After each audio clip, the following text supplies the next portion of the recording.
محافظه از کاتبات ترامانا خواهش میکردم زیادتر همکاری دارد در شهرهای و بازار و همچنین با بایف و از خطره دیگر همچنین همکاری دارد و واقعا همه خیلی هم شد اما همکاری که شما داشتید همکاری که مثلا رجب آمود داشت دارندگی نیست اما چیزی را نوشته توانستن دو جانبه یعنی معرفت اجتماعی و فلسفی معرفت امروز در خود دانشگاه فعالیت دارد و ما می‌دانیم که یک از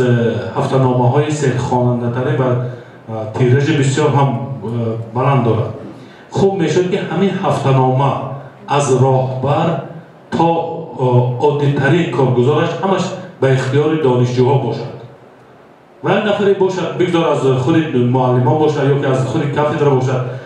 فعالیت ایجادی آنها را زیر نظارت گیرد و دیگر سردبیر مسئول خبرنگاران همش باید که از خود دانشجویان باشد. وقتی که ما درباره آداب نویسندگی کردن درباره آداب همین تعریف شدنش دست می‌کنیم پیدا کردن می‌تونیم در همین چارچوب با نگاه می‌کنیم به این چیز بعد شروع بحث‌های اخبار عامه برای تعلیم دادن همین فنی فنی که به افراد تعلق دارد همکاری کردن شد هم اگر خودش عادت پول پیدا کنه با پولش هم یادم کردن شد در همکاری هم استادان و هم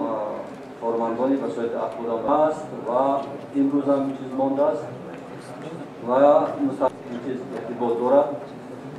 ولی در هنگامی بررسی نمودید مثلا باشه آن چیزی که دلبر گفتن من یک سوال داشتم و نماینده‌های کارمندان